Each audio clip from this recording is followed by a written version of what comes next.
नमस्ते। चलिए आज एक कॉमन साइकोलॉजी की बात करते हैं। जैसे लोग ना मेरे पास में बहुत ज़्यादा आता है। अभी मैंने बिल्कुल ऐसे क्लियरली देखा ना, मैं 30,000 से ज़्यादा मैंने लोगों को ट्रीट किया है एस्ट्रोटॉक पे एंड पर्सनल पे भी आते हैं मेरे पास में क्लाइंट्स। तो सबका ना दो तरह के पैटर्न मैंने बहुत ज़्यादा देखे हैं, ओके, इंक्लूडिंग मी ऑल्सो। ठीक है, मेरे भी लाइफ में कुछ ना कुछ ये चीज़ों से मैंने सीखा है। तो केस हिस्ट्री बनाते हैं ना हम लोग, दैट टाइम हम लोग एक ओवरऑल इन जनरल कि लोगों का क्या अभी चल रहा है ना, क्या इनका माइंडसेट है। तो वो हिसाब से मैंने जो देखा है, दो टाइप के लोग बहुत आते हैं हमेशा मेरे पास, हर एज ग्रुप के। इसमें देखा गया है कि एक तो होते हैं जो बहुत ज़्यादा इमोशनल होते हैं, सेंसिटिव होते हैं, गिवर होते हैं, ओवर गिवर होते हैं, ओवर सेंसिटिव होता है, ओके। और दूसरे जो होते हैं वो ओवर केयरलेस होते हैं, ठीक है, उनको फर्क ही नहीं पड़ता कोई आए कोई जाए, ठीक है, इस तरह के। तो ये बिहेवियर पैटर्न क्यों बन रहा है और इसको ठीक करने के लिए हम लोग क्या कर सकते हैं, और आप कौन से कैटेगरी में, तो ज़रूर मुझे बताना, ओके। तो चलिए आज देखते हैं ऐसे लोगों के लिए हम लोग क्या कर सकते हैं और इसके पीछे का रीज़न क्या है। क्या पेरेंटिंग है, क्या हम लोग किस तरह से हमने अपने बच्चे को बड़ा किया है, उसकी वजह से उसका वो पैटर्न बन गया है क्या। तो इसका थोड़ा सा जवाब जानने की कोशिश करते हैं। तो चलिए देखते हैं। तो इसमें पहले बात करेंगे जो लोग बहुत ज़्यादा लविंग होते हैं, बहुत ज़्यादा केयरिंग होते हैं, ओवर इमोशनल, ओवर सेंसिटिव। वो जितना देते हैं ना, दे एक्सपेक्ट मोर फ्रॉम सामने वाला, ओके, कि उससे ज़्यादा उसको मिले। नहीं तो फिर देता रहेगा, एक इंसान देता रहेगा तो वो तो ड्रेन आउट फील करेगा ना अगर सामने से नहीं मिलेगा। सेम ऐसा ही केस ना मेरे पास में आया था। एक लड़की है, साउथ में अभी तो काम कर रही है तो राजस्थान की, और शी लव समवन, ओके। तो ये काफ़ी 1-1.5 साल से है मेरे साथ में। तो मैंने उसको पहले ही बार में बता दिया था कि यार ये लड़का ना सही नहीं है तेरे लिए, ठीक है, क्योंकि कुंडली मैच नहीं कर रही है, एट्रीब्यूट मैच नहीं कर रहे हैं, तुम्हारा जो नेचर है तुम्हारा अलग है, उसका अलग है, you are very emotional, he is very practical. बोली नहीं मैडम, बहुत अच्छा है, वो इतना प्यार करता है, इतना लविंग है।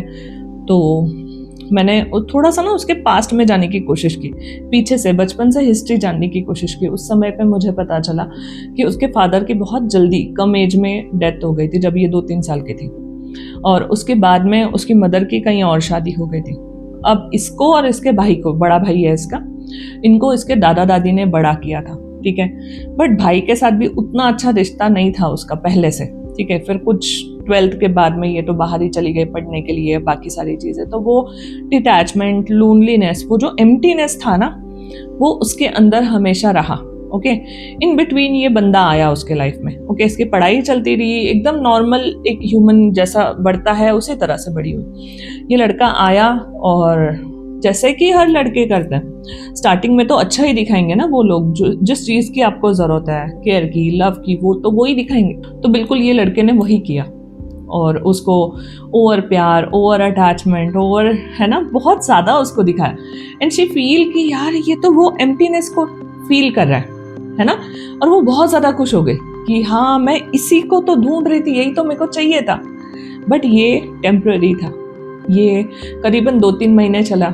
आज उसके रिलेशनशिप को 3 साल हो गए और वो उसको लेट गो ही नहीं कर पा रही है। वो लड़का कभी फ़ोन नहीं उठाता, फिजिकल अब्यूज़ करता है, बहुत सारी चीज़ें। बट वो जो पहले के 3 महीने ना, वो जो उसको सेटिस्फेक्शन फील हुआ उसके साथ, वो चीज़ वो भूल ही नहीं पा रही है। वो चीज़ उसको लग रहा है कि मैं कुछ ना कुछ करूँगी और वो फिर पहले जैसा हो जाएगा। बट वो एक्सेप्टेंस नहीं है उसको, या वो आगे बढ़ना ही नहीं चाहती, ऐसा अपन बोल सकते हैं इसको। तो ये चीज़ इस वजह से हो रही है शायद ना, वो खालीपन बचपन से था उसके अंदर, ठीक है। अब दूसरे तरह के लोगों की बात करते हैं। ऐसे लोग जो बहुत जल्दी लेट गो कर देते हैं, एफर्ट नहीं लगाते, या उनको कोई फर्क ही नहीं पड़ता, यार आओ या जाओ कोई फर्क नहीं पड़ता, ठीक है।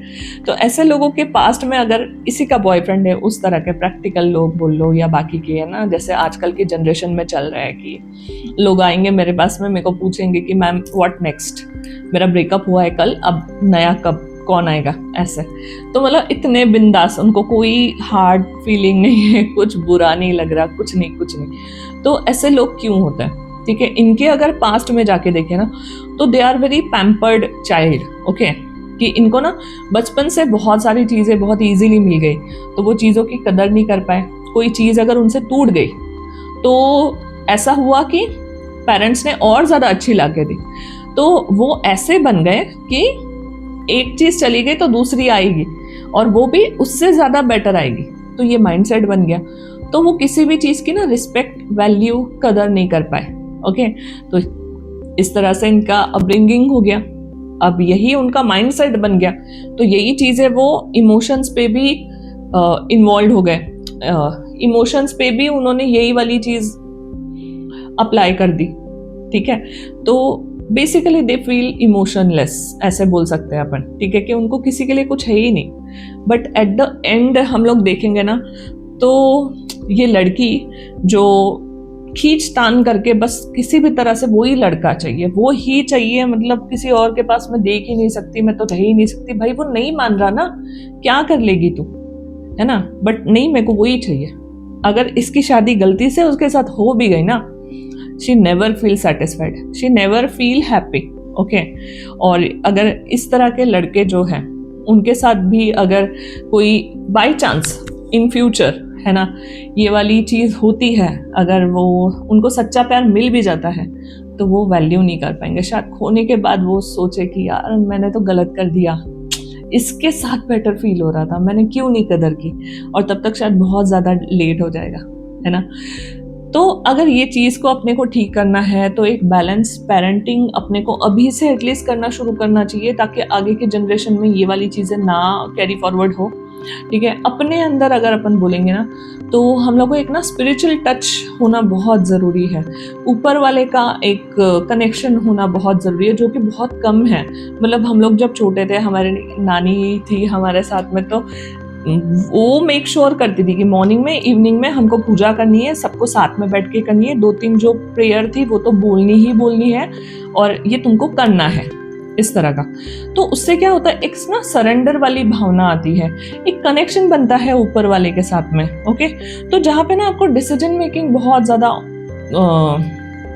बेटर हो जाता है, और कनेक्शन बिल्ड होता है ना ऊपर वाले के साथ, तो वो कॉन्फिडेंस बिल्ड होता है। ठीक है, एक पेरेंटिंग में भी एक अलग सा धार हम बोल सकते हैं इससे आएगी, और ऑफ कोर्स और बच्चा भी एकदम संस्कारी बनेगा। या अभी से भी हमने अगर थोड़ा सा भगवान के साथ में कनेक्शन शुरू कर दिया ना, तो हम अपने अंदर चेंजेस देख पाएंगे। वो सरेंडर वाली भावना, वो लेट गो वाली भावना हमारे अंदर अगर आ गए ना, ठीक है यार, जो हो रहा है अच्छे के लिए, अगर वो मेरा होता तो मेरा ही होता ना, वो क्यों जाता दूर, है ना? अगर वो वैल्यू नहीं कर रहा है, तो शायद इससे कोई बेटर है लिखा हुआ मेरे लाइफ में। ओके, तो और या फिर दूसरे टाइप के लोग जो है, वो अगर थोड़ा सा एफर्ट करना शुरू कर दे, है ना, यार ये लड़की अच्छी है, थोड़ा सा है ना, डोमिनेटिंग है, या थोड़ा सा इसमें प्रॉब्लम है, बट मैं एडजस्ट कर लूँगा, मैं कोशिश तो करके देखूँगा, है ना, लास्ट तक, ये अगर करना शुरू कर देना, ये अगर फीलिंग आना शुरू हो जाए ना, तो डेफिनेटली यस, चीज़ें बेटर हो जाएंगी सबके लिए।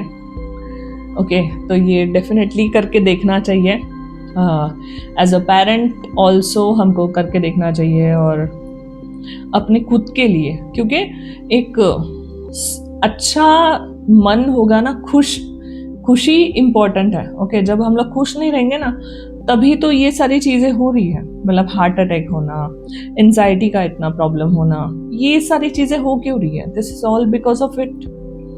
ओके, कि हम शायद खुश नहीं है अंदर से, पता ही नहीं है हमारी खुशी क्या है। ओके, तो अपनी खुशी को देखो, खुशी को ढूंढो, और खुश रहने की कोशिश करनी चाहिए डेफिनेटली। यस, नमस्ते।